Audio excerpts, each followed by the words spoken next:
You all know who it's about, what it's about. 2020, if you made it and you see it, man, hey, I commend you.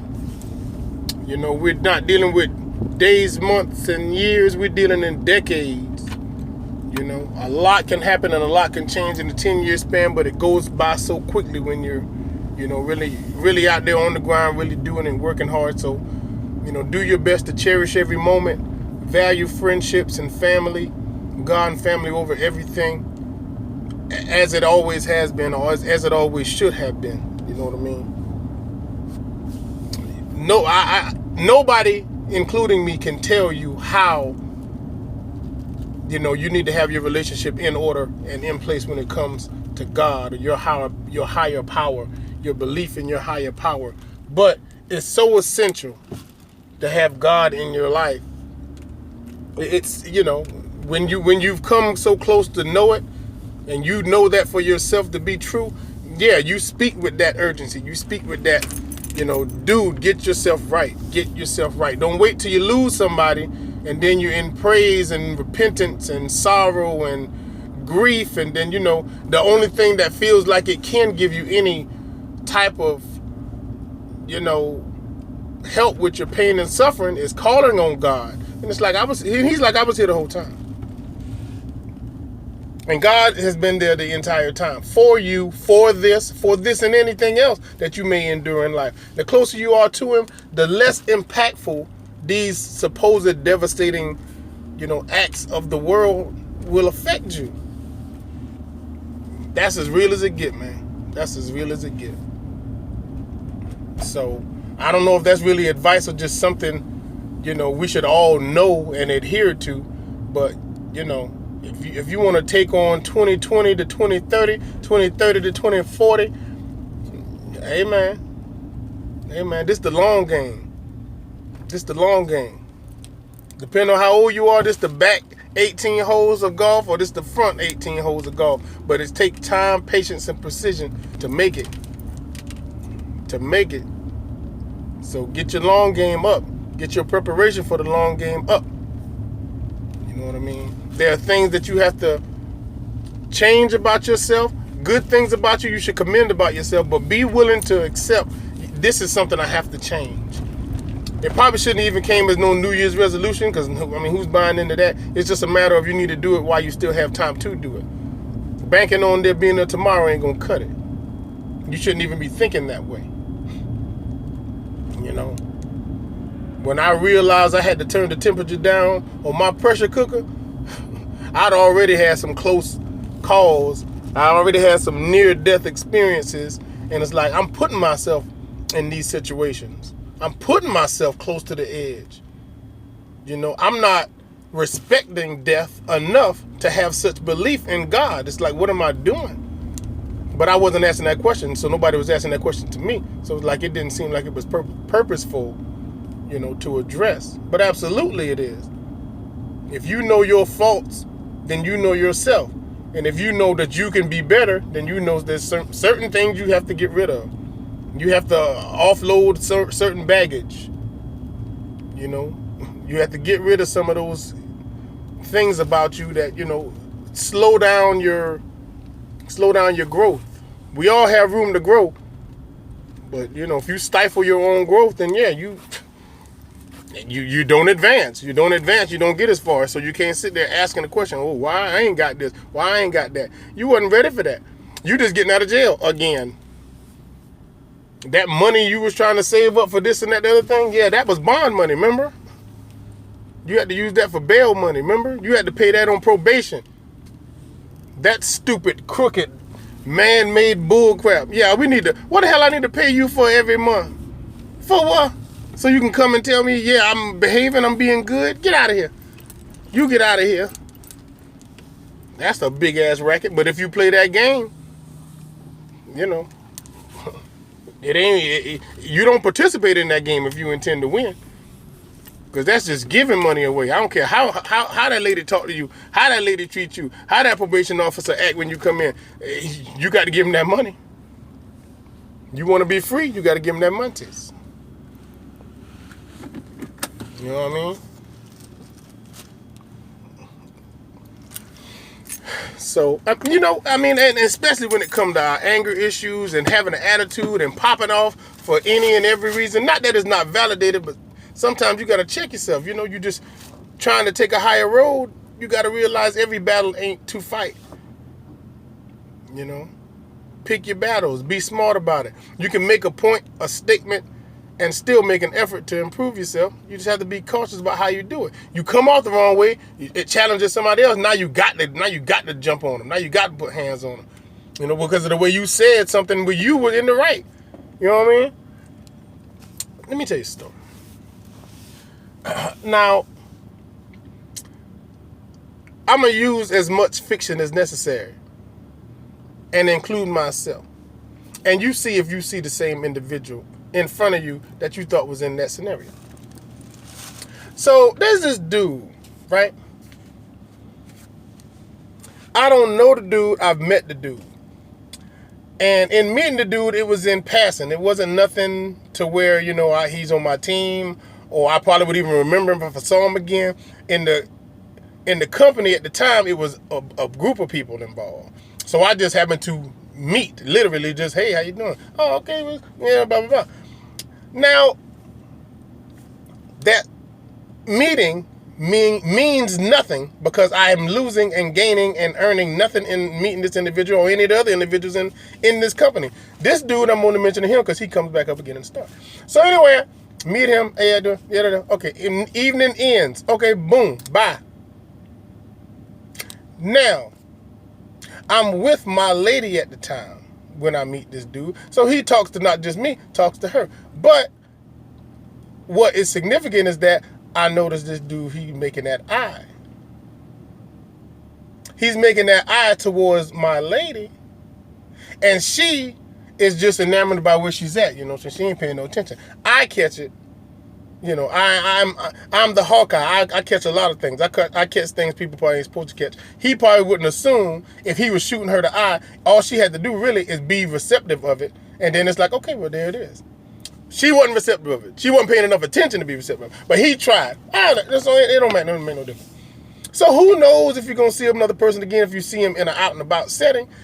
I happen to see him again. This time, it's in the gym area. He doesn't make no attempts to say, hey, remember me, or nor me him. So we just pass each other. Boom, boom, nothing. Okay. So another time where I see this guy, he is in conversation with my woman. He doesn't see or remember me, and he and I talked the majority of the first meeting we ever had. He just saw her and spoke to her briefly, but the next time he saw her, he took the opportunity to not only talk to her, but engage in conversation. And I'm just seeing the bodily emotions from a distance. I'm walking up. And I'm like, okay, look. Would you look at there? I don't go up close enough for either of them to acknowledge me. As a matter of fact, I turn off to see if she makes mention of this encounter later, which she does. So, like, hey, babe, after, later on, we're together, kicking it, whatever. And then she's like, yeah, I seen, I don't even remember the dude's name. I saw, what's his name? Oh, word, what's up with that? Oh, nothing, you just talking about something, and that we should all get together and, kick it and kick the ball or something like that. I was like, oh, yeah, word, yeah, that's what you think? She's like, what you mean? Trust me, I doubt we'll ever be in the same company as those people. Why? They were nice. Fine. Okay, so that blows over. That's over with. Next opportunity there is for us to all be in the same company. It's him talking to her again. And this time, I felt the need to not be the person to take the higher road. I didn't want to take the higher road. Matter of fact, I just wanted it to be known exactly where I stand. So that's what I did. I said, when I walk up, I'm like, hey. She looks at my face and she's like, what's wrong with you? So I stopped talking to her because now I have not been addressed by him. He has not said anything to me. He sees me, but apparently he still don't recognize me. That's how much he was not paying attention to me when he did focus on the conversation we were having when we first met, and how much he was focusing on her and still intends to with whatever it is in his mind he think he can do, or, you know, with her. So I'm like, what's up, man? He's like, how you doing? I'm glad you asked, because I feel the need to be honest. So he said, honest about what? Now he's feeling like I'm challenging him, which he should be. I said, this is the second time I've seen you in conversation with this woman here. And I can't imagine there being anything to talk about from the way that you are talking to her. So this is not going to happen again. He said, ain't nothing happened. I said, nothing happened as far as you're saying because it hadn't been allowed to. But you need to stay out this whole face. She has plenty to do. And she has a laundry list of stuff that I need her to do. And if she ain't doing it, she need to be thinking about doing it. And talking to you probably ain't going to help her at all. So you need to stay out this whole face. From the right. Why are you calling me a hoe? Shut up. You need to stay out this whole face. And I'm not going to repeat it again. The only other instance in where I think you should probably be talking to her for any length amount of time, you should have your wallet in your hand and it should be empty. And hers should be full. If you ain't paying for her time, which I am in charge of, you ain't got nothing to say to this hoe here. Do you understand that? Bruh, do you understand that? The rest of it is truly, really, you know, inconsequential.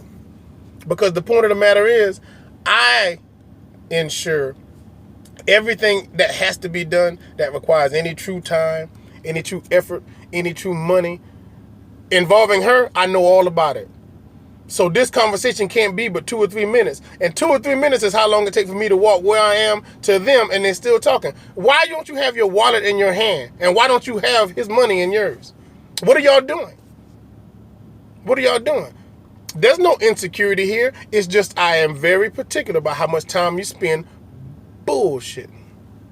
How much time do you actually have to bullshit?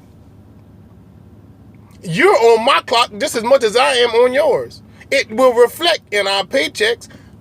What the heck do you have to say? And how long does it take you to say it before somebody gets paid?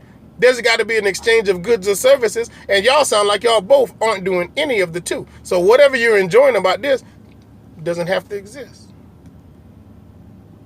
Disperse immediately. I value time, you should value yours. Well, now, of course, women, certain men may have a problem. You know, I referred to my lady as a hoe and this, that, and other thing. You are a hoe. You're my hoe. You're my hoe. You're my bitch. You're my trick. You're my slut. And a whole lot of other things, which you're okay being. It's just to hear it said in the presence of company or other people sounds a little uncomfortable. If we was in the bed and we was naked, you would call your own self these things. You would say yes and absolutely and hell yeah, daddy. The slut, hoe, bitch you love is right here giving it to you 110 down to 95 fight. You say that. In this instance here, I'm just making it known. I'm not, instead of peeing on your shoe to mark my territory, I'm just going to let you know. The hoe I'm talking about is the hoe you talking to.